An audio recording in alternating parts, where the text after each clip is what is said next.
request po yung mag-asawa ng kanilang seguridad dahil natatakot daw po sila. Ano ho bang plano ng komite na ito? Napakaganda po ng inyong itinanong. Bago ko po kasi nung matanggap ko po itong sworn statement na ito ay kagad akong nakipag-ugnayan sa ating Department of Justice at doon po ay sinabihan ako ng ating kalihim, Boyeng Rimulya, na pakisabi mo kanila na wag silang mabahala at nakahanda naman ang ating kagawaran kung sakasakaling sila ay mapatunayang hindi naman most guilty. Kasi po ang tuntunin sa ating State Witness Law or Protection Program, kailangan po mapatibayan natin na ang mga nag-a-apply ay hindi most guilty. Ibig sabihin, guilty ka, ngunit hindi ikaw ang pinaka-guilty. Kasi kung kayo po yung talagang pinaka-guilty, hindi po kayo magka-qualify. Ngayon, ang sabi niya, you can tell them that you can, meron silang provisional immunity na hindi naman sila basta-basta uusigin na lang. Preparation na po ito sa pag-apply nila sa ating State Witness Program. Ganun po yung kanyang kasiguruhan na kanyang sinabi sa akin. Kaya yun po ang aking may tutugon sa inyo ngayon. Mr. Chair. Senator Bato and then Senator Sherwin. Thank you, Mr. Chair. Okay. Unang-una, I would like to thank the Diskaya couple for giving everything that they know to this committee.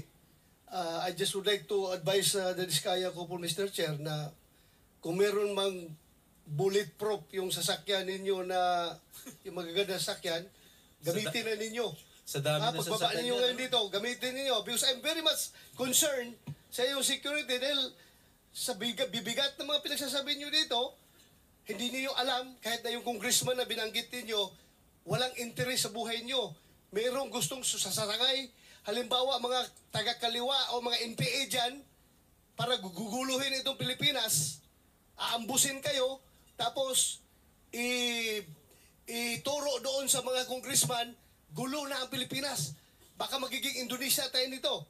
Kaya mag-ingat kayo, I advise you to take all the necessary precautionary measures as far as your safety is concerned. Ngayon, tanungin ko kayo, meron kayong sinabi na isang congressman o ilang congressman ba nagsabi na kaya ganito kalaki ang SOP na hiningi namin sa inyo, 25% to 30%. Dahil hindi lang sa congressman ito, hindi lang ito sa akin, kundi binibigyan namin si Congressman Saldico at saka si Speaker. Alam ba nyo kung ilang porsyento dito napupunta kay Speaker, ilang porsyento napupunta kay Saldico sa 25% na ito? Wala po. Dahil ang narinig ko lang po ay para lang po kay Saldico at kay Speaker. Yun lang po ang narinig ko, yung 25%. Pero wala na po akong idea sa iba. So, ma-presume natin by this committee, you want to make us believe that yung 25% na binigay mo doon sa congressman, lahat yun mapupunta kay Saldico at kay Speaker o mayroong naiwan sa kanya? Narinig ko lang po sa bibig po ng mga kausap ko na mga politikong personal ko pong nakausap. Kasi yan po ang lagi nilang pinagyayabang. Lalo pag may lasing na po akong kausap na na politiko. Siguro mo ito dahil alam mo, Teka muna. this is not a laughing matter. Teka muna. This is not a laughing matter. Teka muna kasi baka mamaya lasing yung kausap mo kaya niya nasabi yung 25%. Pag tinatawagan din po ako, lagi din pong pinagmamayabang na pinahihingi na po sa taas. Sa taas. Kahit hindi sila lasing, ganun ang kanilang Yes po, sinasabi. pinahihingi na po at pinakukuha na. At nagmamadali pa kami, halos makandara pa kami kung saan namin kukunin at uutangin. At katunayan nga po, yung inutangan na po namin ngayon ay yung bangko po ay sinara na po. Pero sinasabi nila, kaya ganito kataas, 25%, sabagat ibang bahagi nito ay napupunta kay ganito at saka kay ganito. Pero wala ka namang kakayahan para suriin mo kung talagang naibigay kay ganon at saka kay ganon yung party niya. Tama? Yes po, Your Honor. Basta kinuha niya lang, kaya ganito kataas sapagkat ipinakikita niya sa iyo na hindi lang para sa kanya, sapagkat meron pa rin siyang bibigyan. Ganon ang napagkakaintindi mo. Ang danilig ko po sa kanila ay sa 25 na yun, wala pa siya doon. Wala pa siya. So wala pa siya ron? Opo. Solid yun sa taas, hindi yun sa congressman, ha? Yun po ang mga 25 narinig ko sa taas. madalas. Yun lang po ang narinig ko madalas. Kung ano lang po ang narinig ko na 25, wala pa daw sila doon. Wala Ibig sila sabihin, doon. Opo. Kay speaker at kay Saldico lang yung 25? Yun po ang narinig ko lang. Ah, Are you done, Senator? Meron ka ba pictures? thank you, sir. Thank you. Senator Sherwin. One word. Meron ka ba litrato ng mga bagman nila?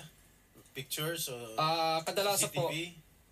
maingat po sila at ayaw nila. At syempre kami naman po ay ayaw po naming ma-intimidate naman po sila. Opo. Saka ayaw po nila, kadalasan po, syempre ang pagtatak po, kadalasan sa office o di kaya sa hotel, kinukuha. Pero kaya mo silang i-identify kung sakasakaling dumating sa pagkakataon na yon. Yes po, Your Lahat ng Honor. kumukuha para sa kanila, allegedly, kaya mo silang kilalanin, i-identify, sapagkat kilala mo sila. Yes po, Your Honor. Mr. Diskaya, sigurado ako i-deny yan ng mga pinangalanan nyo. No? Sigurado, 100%. Pero baka yung iba pang mga ebidensya na magpapatunay na sila nga ang tumanggap, sila ang kausap nyo, tulad nga yung CCTV or meron bang mga deposit slip or merong mga any evidence na magpapatunay na itong mga pinangalanan nyo kanina totoo yun? Ledger lang po at saka yung parang voucher po yun. Opo. Pero hindi nila pinirmahan yun. For our records lang po yun. At pangalawa po, ang talagang tunay na panaka-ebidensya po ay talagang natuloy yung project. Kasi pag hindi ka po nagbigay, mutual terminated o di kaya right of way problem ang kakaharapin mo o di kaya mararanasan mo ang lahat ng hindi mo mararanasan tulad ng hindi ka makakolekta kasi protected po sila ng mga ano po. Pero ang congressman, wala naman silang kinalaman sa implementation ng project. Post-enactment yun eh. So hindi nila pwedeng sabihin may right of way problem ka, meron kang pwede nila i-terminate yung bidding. Ang pwede lang mag-terminate ng bidding ay yung district engineer. Pag tinanggal po nila si district engineer o di ka sa regional director, mamimili na lang po yung director at saka DE. Patanggal ka o sumunod ka sa Hindi pinagagawa nga, ko. ang congressman, hindi naman niya pwedeng pakilaman yung implementation ng project. Regional lang at district engineer. Opo, tama po. So Tama. paano niya papakancel yung project ninyo kung hindi niya kontrolado yung implementation? Ano po, tatawagan lang niya yung DE tsaka RD para singilin po. So ibig sabihin nito mga politiko, may control dito sa RD at DE. Siguro, 100% po. 100% yun. At sa pagkaalam mo, itong DE at RD na may control sila, meron ring kinukuha dito sa mga proyektong nabanggit mo, itong mga proyekto, itong mga politikong nabanggit mo. Itong DE at RD. Ano po, I invoke my rights po. Kasi po, Sinabi mo na yung mga politiko, sabihin mo na lahat. Hindi po, I invoke my rights po kasi syempre natatakot din po kami sa aming kaligtasan. Wala pa po kaming protection. At saka po, I invoke my rights kasi po sa tag doon yung session na ang tag sa session na executive session ko lang po siguro kung Pwede yun. gusto niyo kwento ko sa Mag-question na inyo. lang ng executive session. Opo, sa mga ganyang klase po ng bagay. So Opo. yun ang tama. Kasi sinabi mo na lahat. Bakit i-invoke mo pa Kasi yun? ang nilista ko lang po dito, Mr. Chair, is yung 25% lang Kung po. magta-tell all ka, lubusin mo na. Diba? Andiyan na tayo eh. This connection, I think, Mr. Diskaya, Mr. Chairman, just to finish lang, Mr. Chairman. Hindi, kailangan ko lang masabi Ay, ito. sige.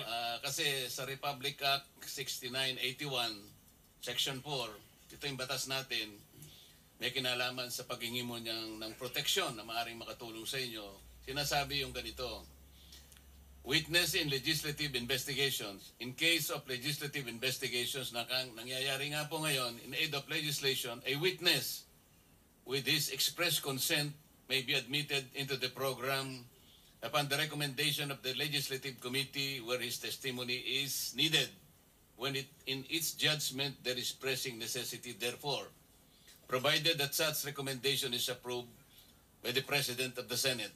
So kung gusto mo na mangailangan ka ng protection, ang committee ito sa pamagitan ng ang aming kakayahan, irerekomenda natin sa Presidente ng Senado at kapag ka ito'y kanyang pinirmahan, ay magkakaroon ka ng protection na nilalaman ng batas na ito.